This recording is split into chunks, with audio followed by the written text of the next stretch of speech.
Hello, Acapella World. Deke Sharon here, the world's preeminent #1 acapella nerd. I will take down anybody who thinks they're going to climb higher on the nerd acapella hill than I. King of the mountain. Anyway, I'm here to answer some questions for the lovely, fantastic people at Vocal Australia. I'm having an amazing time down here in Melbourne.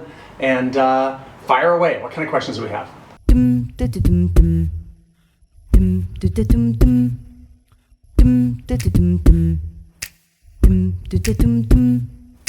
Tell me something good, honey. So whenever a group wants to go from being kind of part-time or weekend warriors or whatever and move into that professional full-time status, or at least enough that they're making enough money from it that it can really draw a lot of their attention, even call it part-time, there is definitely a measure of quality that needs to be there within the group that takes time to develop through rehearsals, through performing. So #1, I would say, you need more performances. And this isn't paid performances, this is just getting out in front of people.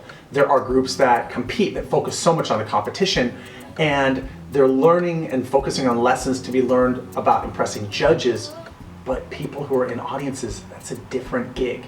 And you want to be good at riling up crowds, because ultimately those are the people who join your emailing list, your Facebook page, or whatever, and pay money to come see your next concert. So that's a really big part of it. #2, I would say, is that nowadays making albums is secondary. It's videos. Pentatonics, when they came off the sing-off, they were dropped by the record label the next day. And I remember meeting with them at 10 a.m. the next morning, and they were kind of crestfallen. And I said, guys, this could be the best thing that ever happened to you. Just go.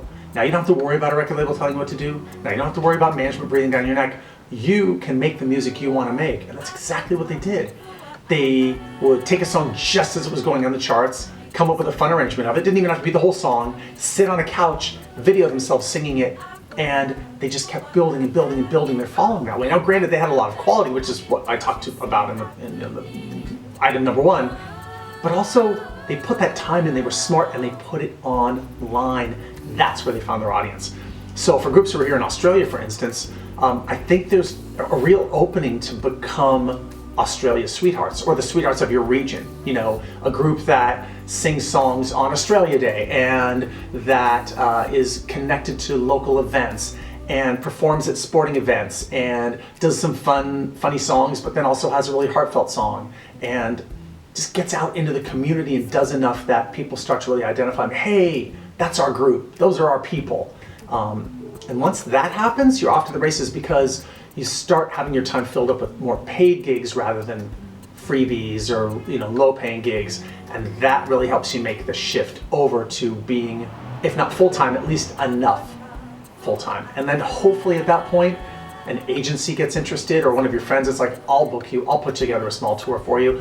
And if you're smart and you stay connected with the entire a cappella community across the country, then you're going to have high schools that'll pay to have you come in and do a workshop. You're going to have another collegiate ensemble that's welcome to, or that's willing to put together a concert for you and allow you to sell some stuff there and give you some couches to crash on and stuff. I mean, it's not glamorous at first, I'll tell you that, but it's literally building and building and building and building until you get to the point where the phone is ringing and ringing and you've got a professional agent and you've got a national college tour, et cetera, et cetera. And the good thing is, in this community, people are so wonderful, they're so supportive, they're so helpful, that you can talk to groups like the Idea of North. You can talk to the guys who are in Suede, who've now retired, and find out what they did. How did they do it? And sometimes there was some luck involved, but a lot of it was elbow grease. And they've done a beautiful job, and they're great groups. And I'm sure they'd be very happy to help you be the next one.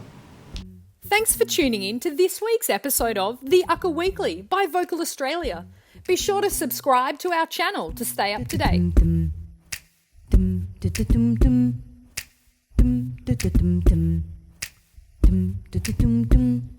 No.